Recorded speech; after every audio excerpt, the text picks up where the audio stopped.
कि सीतामढ़ी एक्चुअली है क्या-क्या? लोग सीतामढ़ी को अंडरएस्टिमेट करते हैं। बाहर कभी भी मैं जाता हूँ तो मुझे लगता है कि सीतामढ़ी वो प्रिज़्यूम करते हैं कि काफ़ी बैकवर्ड ऐसा कुछ एरिया है। तो पता नहीं चल पाता है कि सचमुच सीतामढ़ी इतना आगे बढ़ चुका है, एडवांस हो गया है, उसमें ज़ाहिर-सी बात है कि थोड़ा योगदान हम लोगों का, थोड़ा योगदान हमारे समाज के बाकी लोगों का भी है। तो जी, बहुत-बहुत धन्यवाद आपका हमारे पास आने के लिए, ताकि हम अपनी बातों को भी पब्लिक या लोगों से शेयर कर सकें। जी।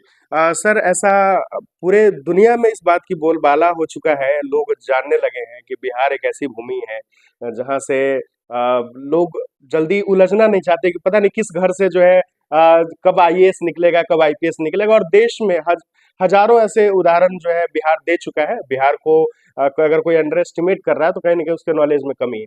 बाकी सीतामढ़ी के लोग परचम लहरा रहे हैं पूरे विश्व में और सीतामढ़ी का फाउंडेशन जो बच्चों का फाउंडेशन है, जो उसके जीवन शैली को बेहतर बनाने के लिए वो आप लोग कर रहे हैं सर इतने सालों से। तो उसके लिए पहले बहुत-बहुत बधाई कि आपने इतने सालों में लोगों को इतनी सारी सुविधाएँ दी है, ऐसा एजुकेशन दिया है कि लोग अपने जीवन में बहुत अच्छा कर रहे हैं। धन्यवाद इस बात के लिए भी, ये बताने के लिए कि बिहार हमारा सचमुच बहुत आगे है। इसके पीछे मुझे लगता है कि एक कारण ये भी है कि बिहार आज भी अपने धरातल से जुड़ा हुआ है। हम अगर बाहर के स्टेट्स की बात करें, तो वो बच्चे आजकल ज़्यादा हाई-फाई हो गए हैं, वो ऑनलाइन पे विश्वास करने लगे हैं।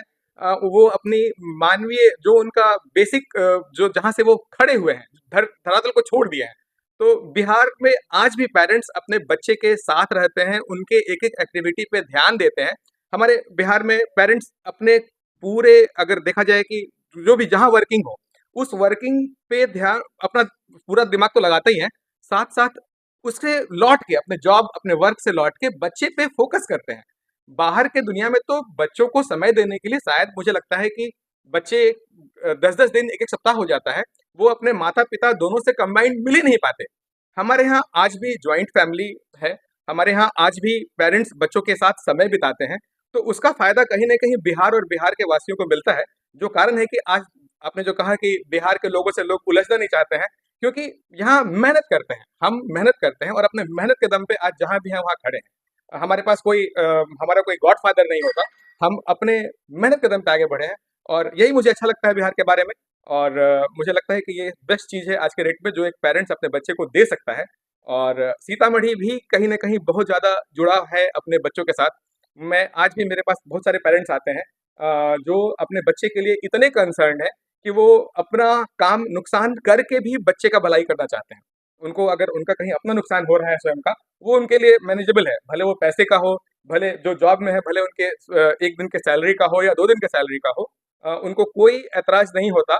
बच्चे के डेवलपमेंट के लिए उसको निछावर कर देंगे कि भाई नहीं, बच्चे का डेवलपमेंट होना चाहिए। तो जी। मुझे इन चीज़ों की खुशी है। और जहाँ तक आपने बताया कि सचमुच लगभग 4 दशकों से हम सीतामढ़ी में हैं। ज़ाहिर-सी बात है कि जो हमारे सक्सेसर रहे हैं, उन्होंने जब उस समय यहाँ पे शिक्षा का शुरुआत किया, जब सीतामढ़ी में एक भी कोई एक अच्छा शिक्षा का सेंटर नहीं हुआ करता था, वो बाहर से आए, कुछ भी लेकर नहीं आए और उन्होंने सीतामढ़ी को इतना कुछ अपने दम पे दिया। मुझे विरासत में मिली ये चीज़, ज़ाहिर-सी बात है। जब मिली वहाँ उस समय स्कूल की एक पर्टिकुलर अपना एक इमेज था, अपना एक स्ट्रेंथ था। मैंने भी अपनी तरफ से भरपूर प्रयास किया है, उसको आगे बढ़ाने का, जहाँ तक हो सका है मैं आज हूँ आपके सामने हूँ। हम हमेशा इसके लिए कोशिश करते रहे हैं और करते भी रहेंगे। जी। बहुत-बहुत धन्यवाद सर और मैं इसीलिए बातचीत कर रहा था क्योंकि जैसा कि हम लोग जानते हैं कि बिहार जो है अम, जब भी कुछ करता है तो इतना बड़ा करता है, इतना एपिक करता है कि लोगों के लिए मिसाल बन जाता है। अब बिहार से अगर कोई एक्टर बनता है तो वो छोटा-मोटा एक्टर नहीं बनता, सीधा मनोज त्रिपाठी पंकज त्रिपाठी और मनोज वाजपेयी बनता है। तो बहुत सारी चीज़ें हैं, लेकिन फाउंडेशन कहीं न कहीं इसका बहुत बड़ा जो है कारण होता है कि लोग जो है बहुत अच्छे पोस्ट पे जाते हैं, जो भी करते हैं जीवन में बहुत अच्छा करते हैं। इसी फाउंडेशन पे बातचीत कर रहे हैं, बच्चों के जीवन को बेहतर बनाने के लिए, एक सही शेप देने के लिए अ, संत जोसेफ की क्या-क्या भूमिकाएँ रहती है, क्या-क्या सर्विसेज़ ऐसी प्रोवाइड करते हैं, इन सब चीज़ों पे बातचीत करेंगे, फिर धीरे-धीरे इस इंटरव्यू को आगे बढ़ाएँगे। जी। जहाँ तक शिक्षा का सवाल है, हमारे विद्यालय ने शुरू से आज तक अपने नैतिक मूल्यों को कभी नहीं छोड़ा। हम आज भी शिक्षा को एक्स्ट्रा एक्टिविटीज़ के थोड़ा ऊपर रखते हैं। हम बच्चों को ज़्यादा फ़ोकस करते हैं कि उनसे पढ़ाई करवाएँ। हमारे आज भी हमारे बहुत सारे पेरेंट्स ऐसे हैं जिनका बहुत सारा कंप्लेन होता है कि बच्चों को एक्स्ट्रा करिकुलर एक्टिविटीज़ में हम पीछे रख पाते हैं। हम उन्हें लेकिन मेरा भी अपना ये मानना है, हमारे सक्सेसर का भी ये मानना था कि बच्चा अगर जो जो बेसिक है उसका, बेसिक उसकी पढ़ाई है। बच्चा अगर जानकार होगा, उसमें अगर पढ़ाई पूरी तरीके से वो अपने सब्जेक्ट पे कमांड होगा, तो आगे जाके वो अपने आप को बदल सकता है। एक्स्ट्रा करिकुलर एक्टिविटीज़ में भी अपने आप को आगे लेके जा सकता है। लेकिन अगर उसके पास पढ़ाई नहीं होगी बेसिकली, वो अगर कहीं न कहीं उसमें लैकिंग होगी, तो उसको आगे जाके अपने आप को वो बाकी क्षेत्रों में निखार नहीं पाएगा। क्योंकि जो बेस है, बेस पढ़ाई है। तो हम सेंट जोसेफ स्कूल आज भी उसी मूल्य पे खड़ा उतरता है कि हम आज भी बच्चे को पढ़ाई जो बेसिक है, उस पे हम काफ़ी सेंटर्ड फ़ोकस रहते हैं। हम उससे थोड़ा भी इधर-उधर हटना नहीं चाहते हैं एक बार। जब भी उसके बाद अगर जो समय मिलता है, तब हम बच्चों को ध्यान देते हैं कि ठीक है, उसमें और एक्टिविटीज़ कैसे डेवलप की जाए। लेकिन जहाँ तक उसकी पढ़ाई का सवाल है, सेंट जोसेफ स्कूल ने अपने शुरुआत से लेकर के अभी तक उस मूल्य को कभी नहीं छोड़ा और मुझे लगता है कि आगे आने वाले भी कई सालों में हम पढ़ाई पे कोई कॉम्प्रोमाइज़ नहीं करने जा रहे हैं। हम पढ़ाई सेंटर्ड ही वर्क करते हैं। हमारा बेस पढ़ाई है और हम उसी को लेके आगे बढ़ना चाहते हैं। वाह! पढ़ाई पे जब बात चली है सर, तो मैं पढ़ाई से रिलेटेड बातचीत कर लेता हूँ कि बच्चों के एडमिट करने का जो है यहाँ कौन-सी उम्र से करते हैं, कौन-सी क्लास से करते हैं और किस क्लास तक की पढ़ाई होती है? अभी हमारे पास बच्चों का जो इंटर करने का जो उम्र है, वह 3 साल है। क्योंकि अब न्यू एजुकेशन पॉलिसी लागू होने वाली है, अभी हुई नहीं है, फ्रेम बन चुका है उसका। जी। तो ज़ाहिर-सी बात है कहीं न कहीं हम अब बच्चे का जो एडमिशन होगा, वो क्लास 1 जो भारत सरकार भी कहती है कि 6 साल के नीचे के बच्चे को हम क्लास 1 में नहीं डाल सकते। तो ज़ाहिर-सी बात है कि चूँकि आज के डेट में प्री प्राइमरी, प्राइमरी, एलकेजी, अब यूकेजी तब 1 आता है। तो अगर देखा जाए तो वो बच्चे को आज के डेट में 2 या ढाई साल से पढ़ना ज़रूरी हो जाता है। लेकिन हम प्री प्राइमरी को वर्क नहीं करते क्योंकि 2 से ढाई साल के बच्चे के लिए सचमुच काफ़ी टफ होता है कि वो अपने स्वयं अपना कोई काम नहीं कर सकते हैं, तो उनके लिए बहुत बच्चों के लिए भी एक प्रेशर होता है। तो हम अपने बच्चों को हम चाहते हैं कि हम बच्चे का एंट्री 3 साल पे लेते हैं। 3 साल से बच्चे की एंट्री होती है जो एक नर्सरी क्लास है हमारा। उसके बाद फिर बच्चे एलकेजी में आते हैं, फिर यूकेजी में आते हैं और तब 6 साल में बच्चे 1 में एंटर करते हैं। और हमारी जो ये पढ़ाई है अभी जब हमने इसे ओवरटेक किया तब तो ये विद्यालय सिर्फ क्लास 6 तक था। अब हम कंसेक्यूटिव ईयर्स में हम इसको 10 लेके आए, हमने सीबीएसई से एफिलिएशन लिया। आज के डेट में ये विद्यालय सीबीएसई एफिलिएटेड है और पहले 10 का एफिलिएशन हुआ था, अब तो हमारे पास 12 का एफिलिएशन है और बहुत जल्दी हम इसको ग्रेजुएशन लेवल पे भी लेके जाने वाले हैं। हम वर्कआउट कर रहे हैं क्योंकि अभी हमारा जो ये सेंटर है जो कि आपके शांति नगर में है। शांति नगर वाला ब्रांच तो अभी भी ज़ाहिर-सी बात है कि काफ़ी छोटा है। हमने एक और अपना नया ब्रांच करनैया में बनाया है, जो जहाँ मैंने जो जो कमी यहाँ पे थी, जो-जो शिकायत पेरेंट्स की यहाँ पे थी, चाहे उनको उनके जगह का प्रॉब्लम हो, चाहे क्लासरूम के स्पेस का प्रॉब्लम हो, चाहे एजुकेशन खेल-कूद का प्रॉब्लम हो, उन सबको सॉल्व करने के लिए हमने एक नया कैंपस करनैया में बनाया है, जो पर्टिकुलरली क्लास 12 तक रन कर रहा है और उन सारे मूलभूत सुविधाओं की कमी को भी पूरा कर रहा है, जो पेरेंट्स को यहाँ पे फेस करना पड़ता था। क्योंकि ये शहर के बीचों-बीच का स्कूल है, तो ज़ाहिर-सी बात है कि शहर में उतनी जगह मिलती नहीं है। तो आज हमने उसे शिफ्ट करके थोड़ा-सा शहर के एक बाउंड्री पे उसे किया है और वहाँ सारी सुविधाएँ हैं प्लस 2 तक की, जो बहुत जल्दी हम पेरेंट्स को एश्योर करेंगे कि हम उसको ग्रेजुएशन लेवल पे भी ले जाएँगे, ताकि बच्चे अपने बेसिक जो उनका उम्र है 3 साल, वो 3 साल में आएँ और हम उन्हें कोई न कोई टेक्निकल डिग्री दे के तब यहाँ से बाहर भेजेंगे। हम उसके लिए भी प्रयासरत हैं। बहुत जल्दी हम उस लेवल पे पहुँचेंगे। अभी तत्काल ये विद्यालय प्लस 2 तक चल रहा है। जी। सर, चूँकि आपने बात की कि आपका जो मुख्य फ़ोकस होता है, जो मेन सेंटर्ड फ़ोकस है, वो एजुकेशन को लेकर के। तो सर, अब क्या मेथड क्या होता है एजुकेशन का? जैसे आजकल लोग बहुत कहते हैं कि हम लोग fun field play way method जो है अपनाते हैं। तो जैसे क्या होता है जब हम बोलते हैं किसी को कि हम एजुकेशन सेंटर्ड है, तो कहीं न कहीं प्रेशर फ़ील होने लगता है। तो ये कैसे मेंटेन करते हैं कि बच्चे जो है बिना प्रेशर के पढ़ाई पे ज़्यादा फ़ोकस कर सकें? हम बच्चों के पढ़ाई पे फ़ोकस करते ज़रूर हैं, जी। लेकिन ऐसा कभी नहीं करते हैं कि उनको ओवर प्रेशर करके पढ़ाई के प्रति उनके रुझान को ही ख़त्म कर दें। जी। तो हमारा जो वो है वे ऑफ टीचिंग है, वो स्लो एंड ग्रेजुअली है। हम बच्चों को एक दिन में अगर हम बात करें बहुत छोटे बच्चों की, तो हम हो सकता है कि हम 3 या 4 दिन तक मुझे लगे हम उन्हें सिर्फ़ ए सिखा रहे हैं, तो हम उनको ए पे ही रखेंगे, हम उनको बी पे नहीं लेके जाएँगे।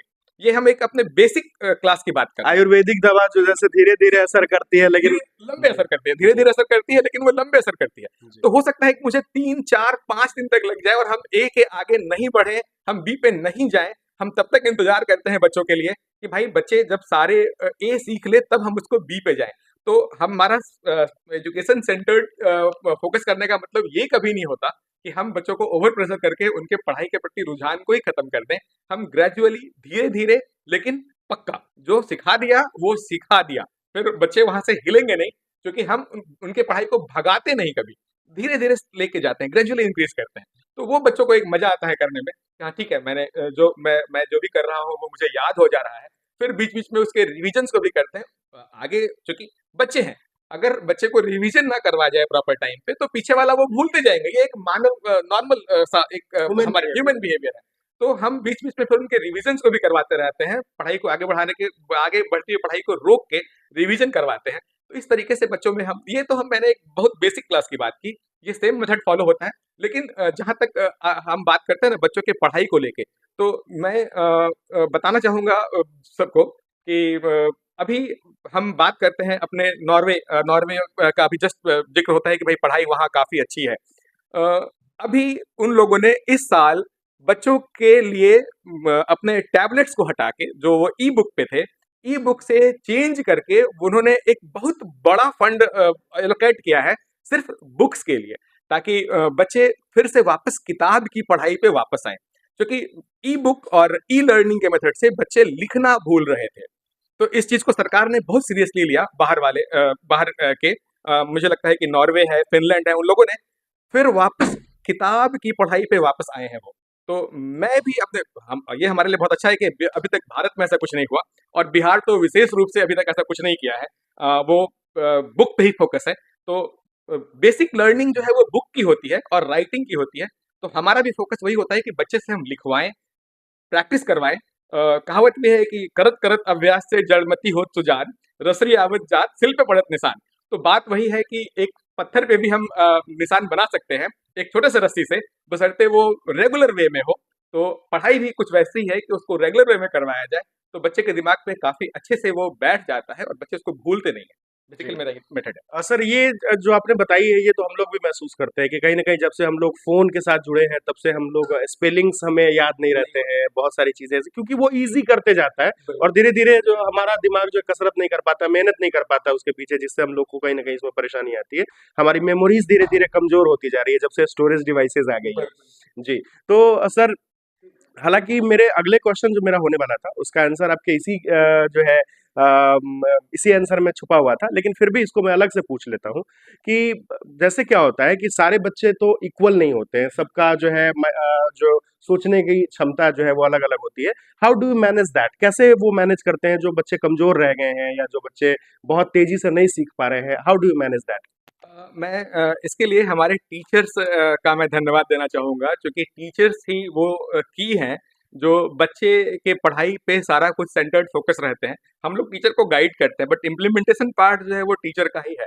तो मेरे टीचर का इसमें बहुत बड़ा योगदान है कि वो मैंने कहा है रिविज़न, वो आगे बढ़ने के साथ-साथ जो बच्चे को रिविज़न करवाना है, तो एक बात होती है कि अगर आपको दिन भर में किसी झूठ को भी 100 बार बोला जाए ना, तो आगे जाके सच वो झूठ लगने सच लगता लगने लगता है, है। जी। ठीक है? ये सेम इम्प्लीमेंट होता है पढ़ाई के साथ भी, कि जो बच्चा अगर अच्छे से नहीं भी कर रहा है, उसको बार-बार अगर रिवीजन भी करवाते चला जाया जाए ना, तो वो बच्चा उसको फिर याद कर लेता है और कुछ ना यूज़्ड कुछ टू हो यूज़्ड जाएगा। टू हो जाता है उस सिस्टम के, और वो उसको करने लगता है। तो यही इकलौता मेथड है, इसका कोई शॉर्टकट नहीं है। पढ़ना है तो पढ़ना ही है, उसका दूसरा कोई वे ही नहीं आउट हो सकता है। और वो बस रेगुलर प्रैक्टिस, और वही हमारे टीचर बच्चों के साथ लगे रहते हैं, करवाते हैं, और उसी का एक रिजल्ट है कि जो बच्चे अपने पढ़ाई में आगे बढ़ पाते हैं। जी। टीचर्स को आपने क्रेडिट दिया तो आइए टीचर्स पे हम लोग बातचीत कर लेते हैं। सर हालाँकि किसी भी बच्चे के जीवन को शेप देने में उसके गुरु का बहुत बड़ा जो है रोल होता है। तो आप कैसे ये डिसाइड करते हैं? मतलब सीधा-सीधा अगर मैं इसको कहूँ तो मानक क्या होता है अगर कोई सेंट जोसेफ स्कूल को जॉइन करता है एज़ अ टीचर तो उसका मानक क्या होता है? और कैसे आप उनको अपडेट करते हैं आने वाली वाली समय में और आने वाली ज़रूरतों को लेकर के, बच्चों की ज़रूरतों को लेकर के कैसे अपडेट करते हैं? ये दोनों क्वेश्चन को मैं एक साथ पूछ रहा हूँ आपसे। बिल्कुल। मानक जहाँ तक टीचर के अपॉइंटमेंट का है, तो टीचर एक ऐसी चीज़ है। एक बार मैं आपको बताता हूँ, एक बहुत अच्छा पढ़ा-लिखा व्यक्ति, एक बहुत अच्छा शिक्षक नहीं भी हो सकता है, ये बिल्कुल। संभावना है।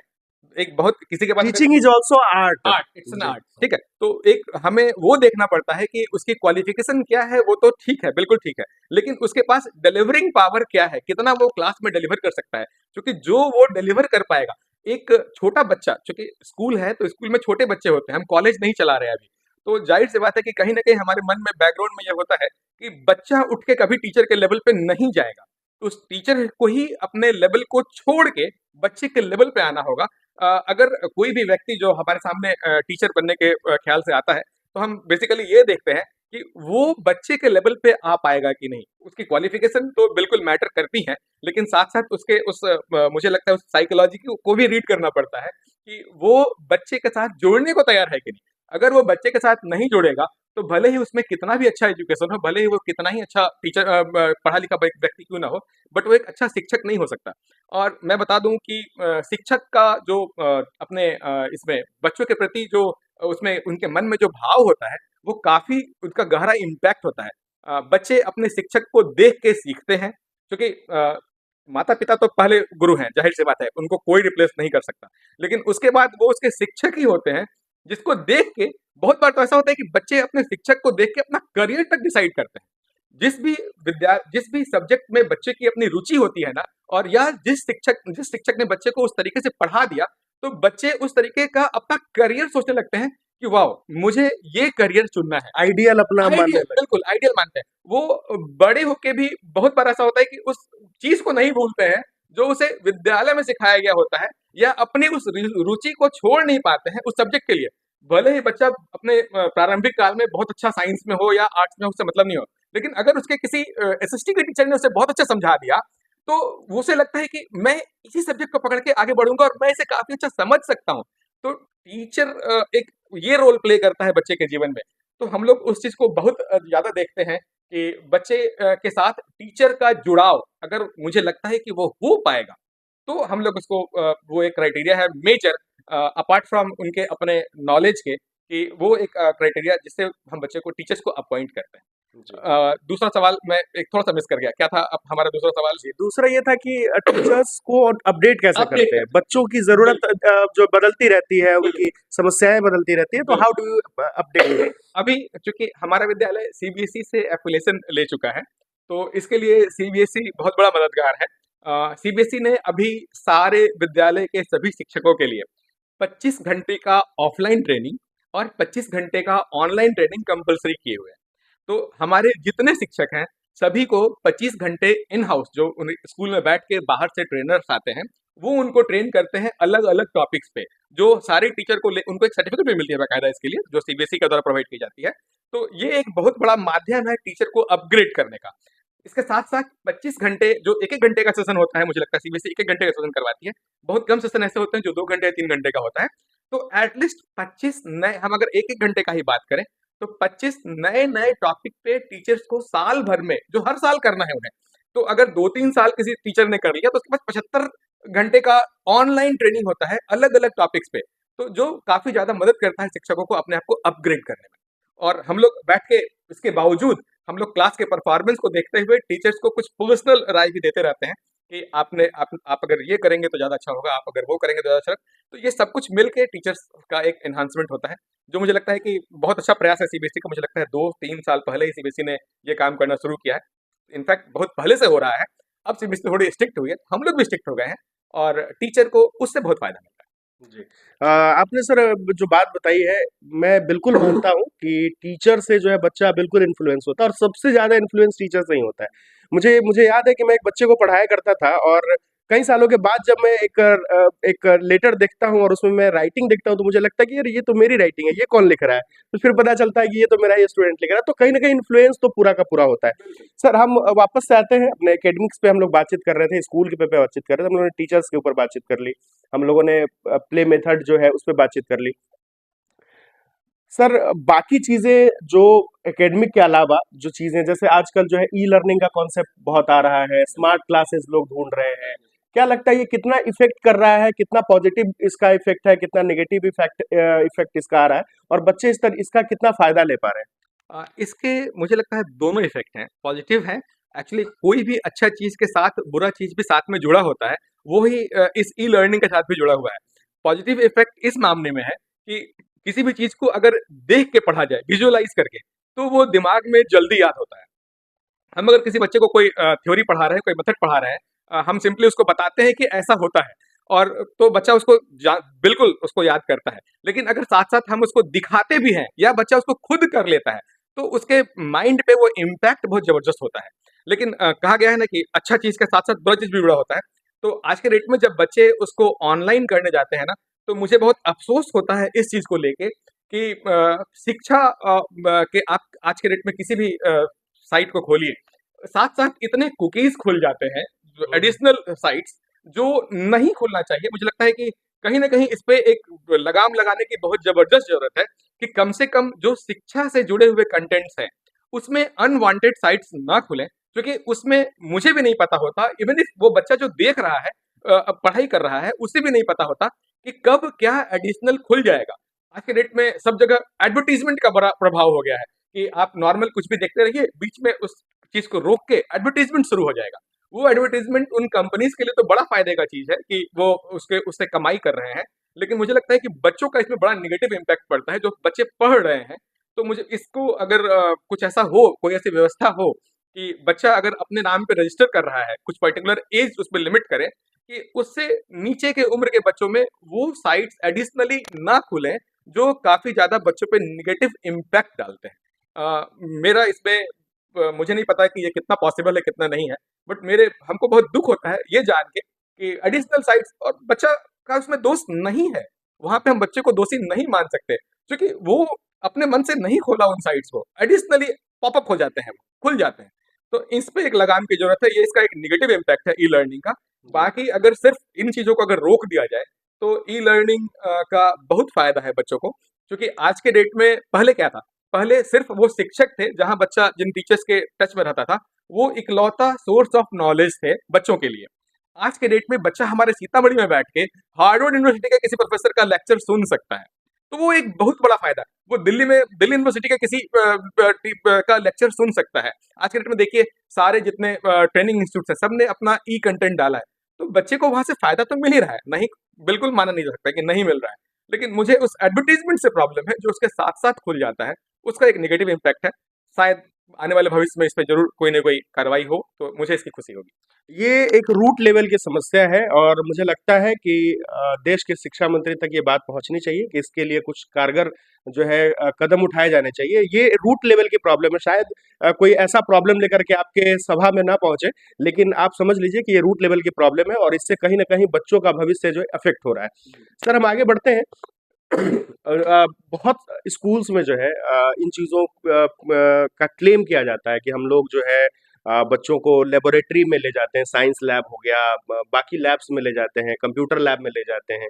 इन चीज़ों को आप कितना क्लेम करते हैं, कितना इन चीज़ों पे ध्यान देते हैं, या क्या इसको लगता है कि ये बच्चे के लिए कितना फायदेमंद होता है?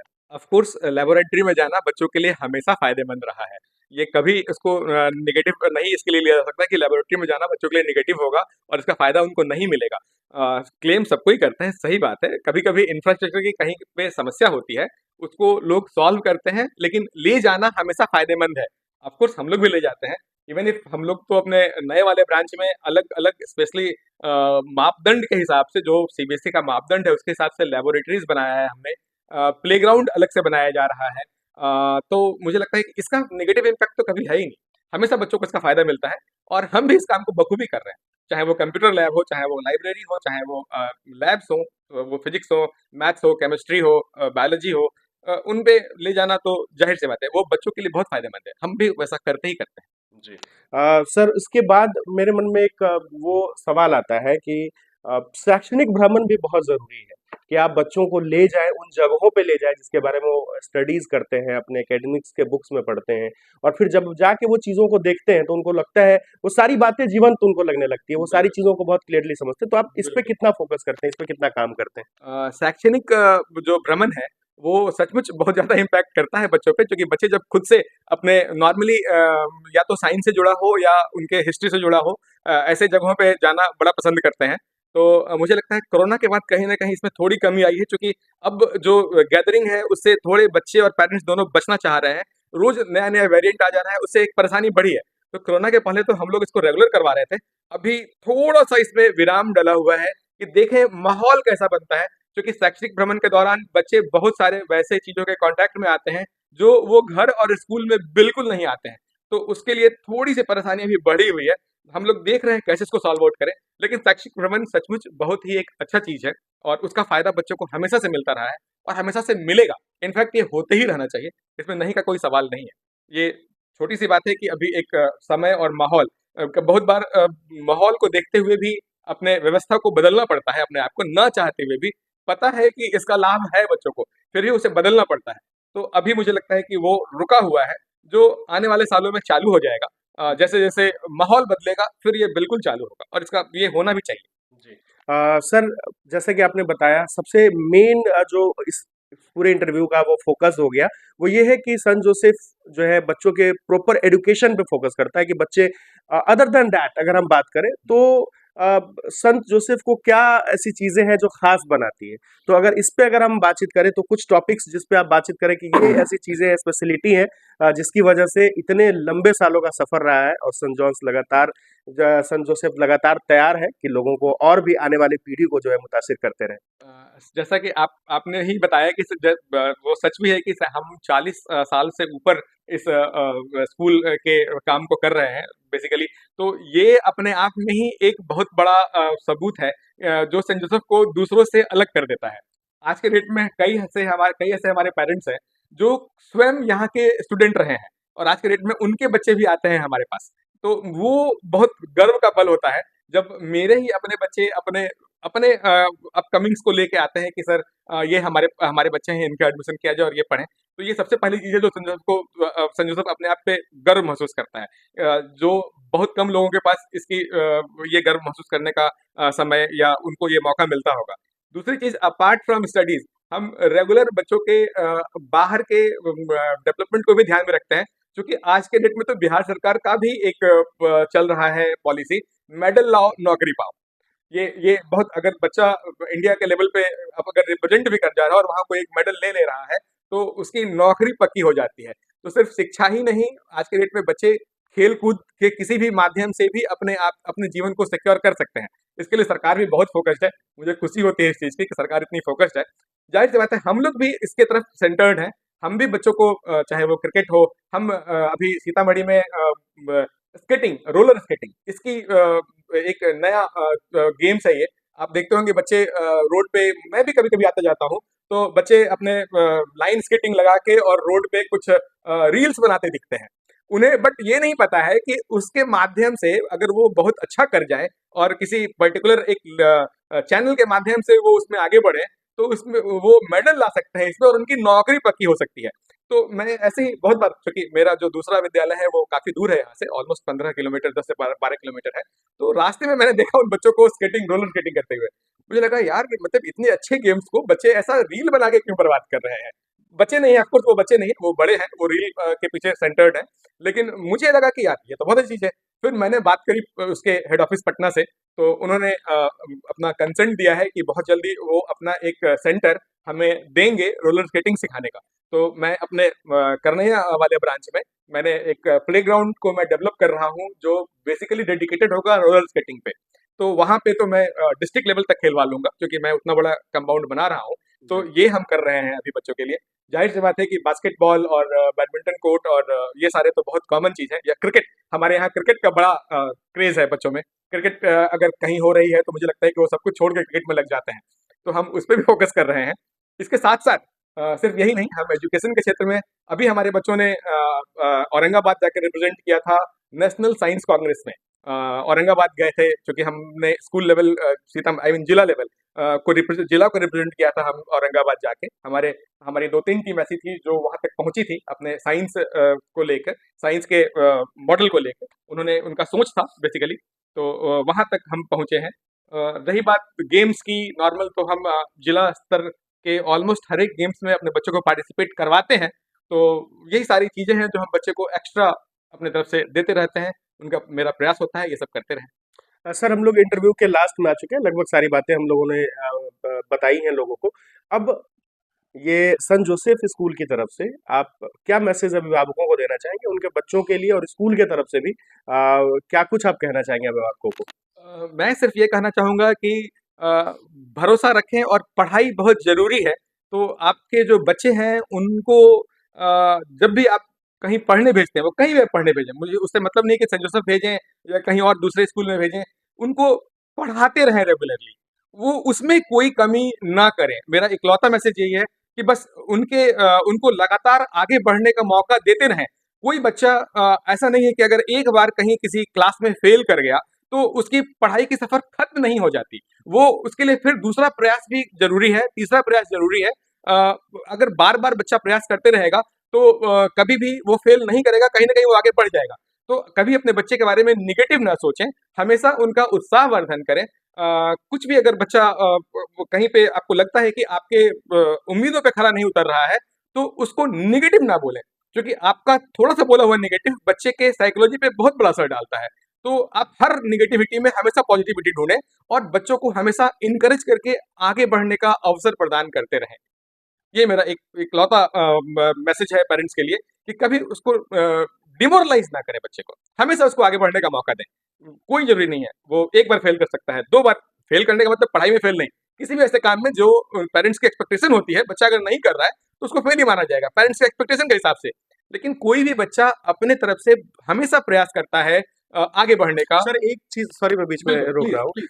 प्लीज़। एक समस्या बहुत आजकल देखने को मिली है, जो बच्चों का कंपैरिजन पेरेंट्स जो हाँ। करते हैं कि फला का बेटा ऐसा कर बहुत रहा है, ये कहीं ना कहीं बच्चों के मन में बहुत ज्यादा नेगेटिव इम्पैक्ट करता है। क्या कहना चाहेंगे इस बारे में? बहुत गलत चीज़ है ये, बहुत नेगेटिव इम्पैक्ट है। इससे बुरा बच्चे के जीवन में कुछ हो नहीं सकता है कि उसके अपने ही पेरेंट्स उसको दूसरे बच्चे से कंपेयर करें। हमेशा अपने बच्चे को आप बाकी सारे बच्चों के ऊपर रखिए, उसको ज़्यादा महत्व दीजिए, उसको ज़्यादा इनकरेज कीजिए। आपका इनकरेजमेंट उस बच्चे के लिए रामबाण आई मीन वो कुरामीन का काम करता है, उसको हमेशा बूस्ट अप करेगा, आगे ले जाएगा। तो कभी अपने बच्चे को दूसरे से कंपेयर मत कीजिए। हर बच्चा अपने आप में महान है, हर की अपनी-अपनी अलग क्षमता है। और हर का आगे बढ़ने का तरीका अलग हो सकता है। कोई हो सकता है कि समय ज़्यादा ले, ये संभव है, बिल्कुल संभव है, क्योंकि हर बच्चे की अपनी अलग-अलग कैपेबिलिटी होती है। लेकिन ऐसा बिल्कुल नहीं हो सकता कि कोई बच्चा बिल्कुल कुछ करे ही ना, ये संभव नहीं है। आप बच्चों को कभी दूसरे से कंपेयर ना करें, उनको आगे बढ़ने का मौका दें, उनमें असीम संभावनाएँ हैं आगे बढ़ने की, कभी उसको डिस्करेज ना करें, उसको कंपेयर भी कभी ना करें। मेरा ये कहना होगा इस मामले में, कभी जी, नहीं। जी। तो अपने बच्चों को खास समझें, क्योंकि आपके बच्चे क्या कर सकते हैं, ये आपको भी नहीं पता है और ना बिल्कुल। उस बच्चे को पता है। उसके पास असीम, जैसे कि सर ने बताया, असीम संभावनाएँ हैं, वो किसी भी क्षेत्र में आगे जा सकता है। हो सकता है कि अभी उसकी स्पीड कम हो सकता है कि उसके अंदर कुछ और तैयारियाँ चल रही हों, जो जो अभी शायद वो बताने में असक्षम हो रहा है। लेकिन आप अपने बच्चों पे भरोसा रखें, उसको हमेशा सही दिशा देने की कोशिश करें, उसको एनकरेज करें। जो पॉजिटिव मोटिवेशन हम लोग बोलते हैं, वो देते रहें और आपके बच्चे खास है, इस बात का भरोसा रखें और आपके बच्चे अच्छे करेंगे जीवन में, इसके लिए हमेशा उन्हें प्रेरित करें। अभी हम लोग सन जोसेफ स्कूल से लाइव देख रहे थे, अमित सर को सुन रहे थे हम लोग। बहुत सारी बातें सर ने बताई, सन जोसेफ कैसे जो है तैयारियां करते हैं आपके बच्चों को आगे बढ़ाने के लिए, उनके भविष्य का निर्माण करने के लिए। इस वीडियो को वैसे लोगों तक ज़रूर शेयर करिएगा जो एजुकेशन को लेकर के जागरूक हैं भी और नहीं भी है, क्योंकि उनके लिए ये देखना बहुत ज़रूरी है, ये जानना बहुत ज़रूरी है, क्योंकि बच्चों को अगर सही शेप देना है, तो सही डायरेक्शन में मेहनत करना बहुत ज़रूरी है। क्योंकि अगर हम मेहनत बहुत कर लें, लेकिन अगर डायरेक्शन हमारा सही नहीं है, तो कहीं न कहीं हमको उसका रिज़ल्ट नहीं मिलता है। तो सीतामढ़ी पेज आपसे इसी कड़ी में अब विदा लेना चाहेगा, फिर हम जुड़ेंगे किसी नए अपडेट के साथ, तब तक के लिए नमस्कार।